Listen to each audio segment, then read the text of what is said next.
عظیم عبادت ہے، پھر سے صلوات۔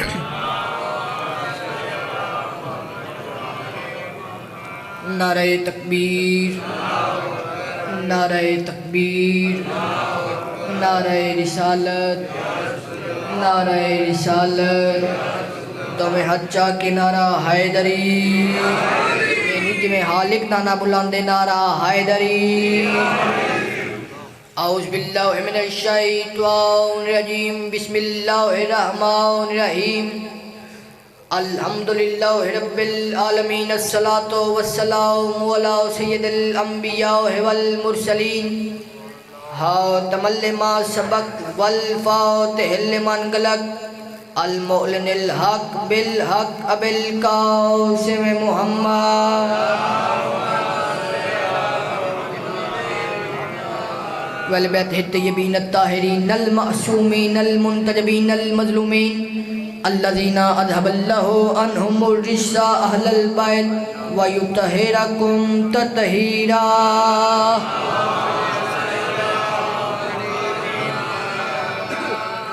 دعا گو ہوں مالکان عزت بارگاہ عزت میں آئے ہوئے ہر صاحب عزت کی عزت کو محفوظ رکھے۔ مالک بانیان کے حاضرین کے رزق معرفت، رزق ولایت میں اضافہ فرمائے۔ مالک زندگی کے آخری سانس تک عقیدہ حق پر استقامت نصیب فرمائے۔ موت کی ہجکی ہو زباں پہ نام علی جاری فرمائے۔ قبر کی پہلی رات ہو زیارت امیر نصیب فرمائے۔ قیامت کی صبح ہو شفاعت شبیر نصیب فرمائے۔ حج و زیارات نصیب فرمائے۔ ہماری آخری حجت کا ظہور جلد فرمائے۔ دعائے قبولیت تک پہنچائے، سہارا درود کا میں باواز بلند صلوات صلی اللہ۔ اجازت ہے جی نوکری کا آغاز کیا جائے۔ ادھر والے صاحبان، قرآن مجید کی آیت، وہ اللہ وہ ہے جس نے بھیج دیا اپنے نبی کو دین حق دے کر تاکہ میرا دین سب دینوں پر غالب آ جائے۔ وَلَوْ كَرِهَ الْمُشْرِكُونَ، چاہے یہ بات مشرکوں کو اچھی نہ لگے۔ خدا یہ چاہتا ہے کہ میرا دین سب دینوں پر غالب آ جائے، اور اپنے دین کو غالب کروانے کے لیے اس نے 1,24,000 ہادی زمین پہ بھیجے۔ میری شیعہ قوم کے نوجوانوں کے ذہنوں میں ہونا چاہیے دین صرف مسلمانوں کا نہیں، دین کافروں کا بھی ہوتا ہے۔ اس لیے اللہ کہہ رہا ہے میرا حبیب اگر یہ تیرے اللہ کی عبادت نہیں کرتے ان سے کہہ دے لکم دینکم ولی دین، انہیں ان کا دین مبارک، ہمیں اپنا دین مبارک۔ اب خدا نے اپنے دین کو منوانے کے لیے 1,24,000 ہادی زمین پہ بھیجے۔ پہلا ہادی آدم زمین پر آیا، انہوں نے لوگوں کو رہنے کا طریقہ بتایا لیکن دین کو اس کا وارث نہ مل سکا۔ اس کے بعد جناب شیش نے آ کے لوگوں کو کپڑے پہننے کا طریقہ بتایا لیکن دین کو اس کا وارث نہ مل سکا۔ اس کے بعد نوح نے کشتی نجات کی بنائی لیکن دین کو اس کا وارث نہ مل سکا۔ اس کے بعد اسماعیل نے آ کے چھری کے نیچے قربانی کے مرحلے کو پورا کیا لیکن دین کو اس کا وارث نہ مل سکا۔ اس کے بعد جناب عیسیٰ نے سولی پہ لٹک کے لا الہ الا اللہ پڑھا لیکن دین کو اس کا وارث نہ مل سکا۔ آخر کار وہ نبی تشریف لے آئے جس کے لیے تمام نبیوں کو بھیجا گیا تھا۔ آ کے محمد مصطفیٰ نے ابو طالب کے گھر میں اسلام کی پہلی عید رکھی لیکن دین کو اس کا وارث نہ مل سکا۔ دین ڈھونڈ رہا تھا کہاں پہ مجھے کوئی میرا وارث ملے، کہاں پہ کوئی مجھے میرا وارث ملے۔ پھر احد کے جلوے، پھر خیبر کی جنگ، پھر بدر کی خاموشی لیکن دین کو اس کا وارث نہ مل سکا۔ آخر کار ہم غدیر کے موقع پر نبی نے پلانوں کا منبر بنا کے اعلان کیا من کنت مولا فہذا علی المولا۔ ادھر جبرائیل جلدی کے ساتھ نازل ہوئے، محمد کے قدموں پہ پرمس کیے اور کہا خدا کہہ رہا ہے آج دین مکمل ہو گیا، آج نعمتیں تمام ہو گئی۔ تب پتا چلا جو دین شفیع اللہ پہ مکمل نہیں ہوتا علی ولی اللہ پہ۔ بادشاہ حسین استعطا فرمائے حیدری شہزادی ہاتھوں کو کسی کا محتاج نہ کرے۔ اب چپ رہو یا بول پڑو یا گھر جا کے سوچنا جب محمد کا دین علی کی ولایت کے بغیر مکمل نہیں، تیری میری نماز علی کے بغیر کیسے مکمل ہے؟ علی علی علی حیدری۔ ایک اعتراض کیا جاتا ہے کہ شیعوں کی مجالس میں نبی کا ذکر نہیں کیا جاتا، علی علی کرتے ہیں مجھے بادشاہ امام حسین علیہ السلام کی عزت کی قسم ہے، ہم علی علی کرتے ہی اس لیے ہیں تاکہ زمانے کو نبی نبی کرنے کی تعظیم آ جائے، تاکہ زمانے کو پتہ چلے جن کا امام ایسا ہوگا ان کا سردار کیسا ہوگا۔ 70 حدیثیں مجھ جیسا طالب علم سیاستہ کی کتب سے دکھانے کے لیے تیار ہے۔ نبی نے کہا تھا یا علی لمحوں کا لمبی، دموں کا دمی، جسموں کا جسمی، انا ہم منی وانا منہم، یا علی تیرا گوشت میرا گوشت ہے، یا علی تیرا خون میرا خون ہے، یا علی تو مجھ سے ہے میں تجھ سے ہوں، ایک بھی فرمان میرے بادشاہ علی کا دکھاؤ۔ علی نے کہا ہو میں محمد جیسا، میں مصطفیٰ جیسا۔ علی قدموں پر بیٹھ کر کہتے تھے میں تیرا نوکر ہوں، میں تیرا غلام ہوں۔ حد ہو گئی یار، علی خون ہو کے نبی کو اپنے جیسا نہیں کہتا، بندے کمی ہو کے نبی کو اپنے جیسا۔ بادشاہ حسین اس سے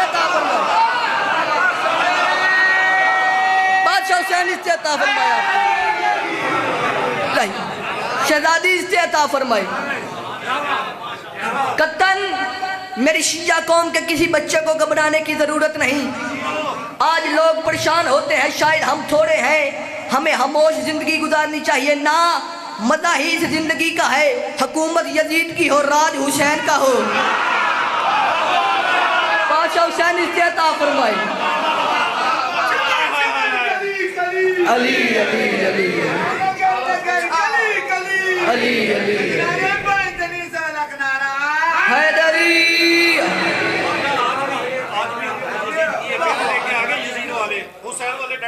سلامت رہیں۔ یہ شیوا، یہ عقیدہ ہمیں دیا ہے میشم تمار نے۔ بابا عامر شاہ جی کیا کہنے میشم تمار کے عقیدے کو۔ جب میشم کو تختہ دار پہ لایا گیا، علی شہنشاہ نے کہا تھا میشم تجھے میری محبت میں اس درخت کے ساتھ پھانسی لٹکایا جائے گا۔ میشم کیا کرتے؟ روز جا کے درخت کو پانی دیتے اور کہتے کب تو جوان ہوگا، کب مجھے علی کے عشق میں موت آئے گی۔ لوگ کہتے میشم تجھے زندگی سے پیار نہیں، میشم کہتے تھے مجھے زندگی سے زیادہ علی سے پیار ہے۔ میری روح اور جان کا رشتہ ٹوٹ سکتا ہے، میری زبان سے علی نہیں نکل سکتا، میرے ذہن سے حسین نہیں نکل سکتا۔ ابن زیاد نے کہا میشم تو علی علی کرنا چھوڑ دے، میں تجھے چھوڑ دوں گا۔ میشم دے کے کہتے اگر میں کہوں کہ تو کھانا پینا چھوڑ دے کیا تو چھوڑ دے گا؟ لیکن کہتے نہیں چھوڑ سکتا۔ میشم دے کے کہتے تو سانس لینا نہیں چھوڑ سکتا، میں علی علی کرنا نہیں چھوڑ سکتا۔ اس نے کہا اگر تو علی علی کرنا نہیں چھوڑے گا تو میں تجھے قتل کروں گا۔ میشم کی آواز ہے تو مجھے قتل نہیں کرے گا، تو پہلے میری زبان کاٹے گا۔ اس نے کہا تجھے کس نے کہا میں پہلے تیری زبان کاٹوں گا؟ بآواز بلند صلوات پڑھیں۔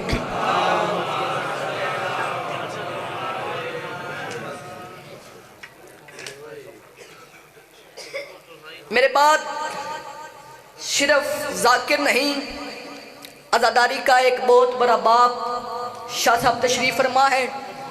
ان کی موجودگی میں آپ سے چند لمحے دعا لے کر ممبر ان کے حوالے کروں گا۔ میشم دے کے کہتے تو پہلے میری زبان کاٹے گا۔ ابن زیاد دے کے کہتے تجھے کس نے کہا کہ میں پہلے تیری زبان کاٹوں گا؟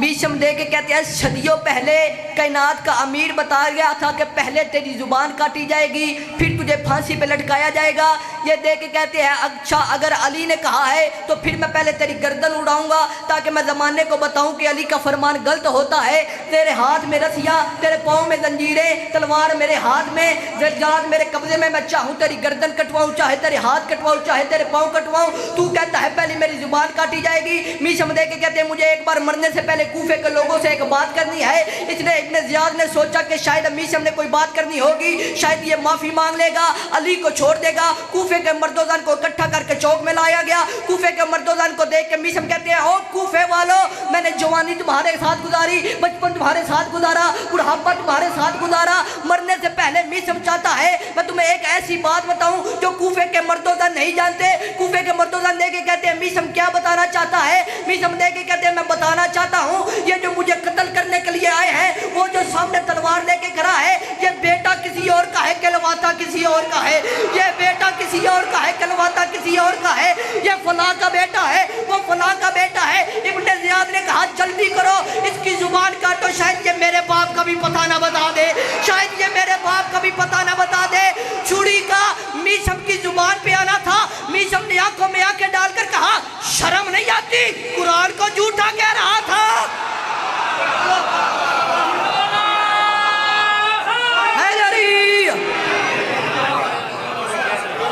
حسین اس سے عطا فرمائے۔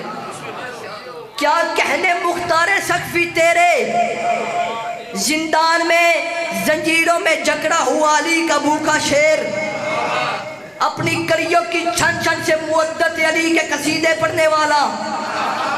ابن زیاد نے تخت پر بیٹھ کر حکم دیا، میں ابن زیاد کے لیے، میں مختار کے لیے موت کا حکم دیتا ہوں۔ موت کا حکم آنا تھا، 70 سپاہی ابن زیاد نے بھیجے مختار کو لینے کے لیے، لیکن کسی ایک کی بھی جرت نہیں تھی جا کے مختار کو زمین سے لے کر آئے۔ اٹھا مختار، 17 سیڑھیاں عبور کی، زندان کا دروازہ کھولا، ایک نظر سورج پہ پڑی، سورج کو دیکھ کے مختار نے ایک دفعہ سپاہیوں کو دیکھا، سپاہیوں کے ہاتھ میں ننگی تلواروں کو دیکھا۔ مختار نہ سپاہیوں سے گھبرایا نہ تلواروں سے گھبرایا۔ مختار مسکرا کے کہتے ہیں ایک کو لینے کے لیے اتنے کیوں آئے ہو؟ انہوں نے کہا تو علی کی فوج کا جرنیل رہا ہے، علی کا جان باز سپاہی ہے، اس لیے ابن زیاد نے کہا ہے کہ تجھے زیادہ تعداد میں لے کے آئے۔ مختار کہتا ہے اگر لینے کے لیے آ ہی گئے ہو تو پھر میری ایک شرط ہے، میں تمہارے آگے چلوں گا، تم میرے پیچھے چلو گے، تاکہ زمانے کو پتہ چلے کہ علی کے نوکر کی شان کیا ہوتی ہے، علی کے نوکر کا روب و دبدبہ کیا ہوتا ہے۔ ادھر ابن زیاد نے 1300 بندہ دربار میں بیٹھا ہوا تھا، سب سے حلف لے لیا ابھی دربار میں مختار آئے گا، کسی نے اٹھ کے سلام نہیں کرنا، مختار اگر سلام کرے کسی نے جواب نہیں دینا، تاکہ مختار کو پتہ چلے کہ دنیا سے علی ختم ہو چکا ہے، اب علی کا زمانہ نہیں رہا۔ ادھر مودت سے علی کے ساتھ چھن چھن کرتا ہوا ابن زیاد کے دربار میں پہلا قدم مختار کا آیا، 1300 اٹھ کے کھڑا ہو گیا، دیکھ کے مختار ہمارا سلام، مختار ہمارا سلام، مختار ہمارا سلام۔ مختار نے کسی کے سلام کا جواب نہیں دیا، سیدھا ابن زیاد کے تخت پہ گیا، تخت کو ٹھوکر مار کے کہتا ہے اٹھ بے غیرت، میں علی کی تسبیح میں مصروف تھا، تو نے میری نماز کیوں حرام کی؟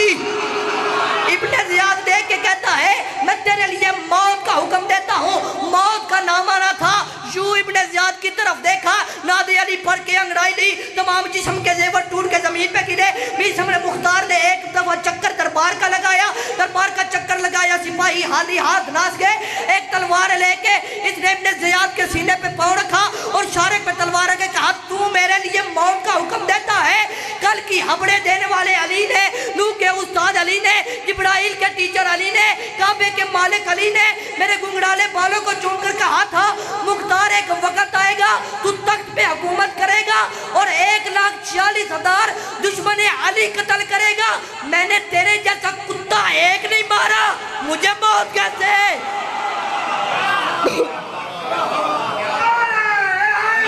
حیدری حکم ہوا ہے مجھے اس شہزادے کے 2 درد پڑھنے کا جس کی ماں کی بڑی حسرت تھی قاسم کے سر پہ سیرے دیکھو۔ ہر ماں کی حسرت زیادہ ہوتی ہے، بیوہ ماں کی حسرت زیادہ ہوتی ہے، وہ دیکھ کے کہتی ہے جلدی جوان ہو، میں نے باپ بن کے پالا ہے۔ چلو ماتمیوں کے رونے کے لیے جملہ پڑھتا ہوں۔ شب عاشور شہزادہ علی اکبر اور سرکار عباس خیموں کا پہرا دے رہے تھے۔ سرکار عباس کہتے تھے اکبر کل لگے گا یہاں پہ مقتل، کل جنگ میں سب سے پہلے میں جاؤں گا۔ اکبر دیکھ کے کہتے ہیں نا چاچا غازی، تیرے جانے سے میرے بابا حسین کی کمر ٹوٹ جائے گی، تیرے آسرے پر علی کی بیٹیوں نے مدینہ چھوڑا ہے، کل جنگ میں سب سے پہلے میں جاؤں گا۔ عباس گرج کے کہتے ہیں نا اکبر، تیرے جانے سے مرشد حسین کی آنکھوں کی بینائی چلی جائے گی۔ اتنا سننا تھا، 13 سال کا یتیم اپنے حجرے سے دوڑ کے آیا، آکے اکبر اور عباس کے ہاتھوں پہ پاؤں رکھ کے کہتا ہے کل نہ تو جنگ میں جانا، کل نہ تو جنگ میں جانا، تیرے جانے سے کمر ٹوٹ جائے گی، تیرے جانے سے مرشد حسین کی آنکھوں کی بینائی چلی جائے گی، کل جنگ میں سب سے پہلے میں جاؤں گا اور میرے جانے سے نہ کسی کی کمر ٹوٹے گی اور نہ کسی کی آنکھوں کی بینائی جائے گی۔ اتنا کہنا تھا، امام نے مصلی چھوڑا، آکے قاسم کو سینے سے لگایا اور کہا قاسم، اور کس نے کہا تیرے جانے سے میرا کوئی نقصان نہیں، اوہ اکبر جائے میرا ایک نقصان، اوہ عباس جائے میرا ایک نقصان، قاسم تو جائے میرے 2 نقصان، اور میری بیٹی کا مقدر اور میرے بھائی حسن کی تصویر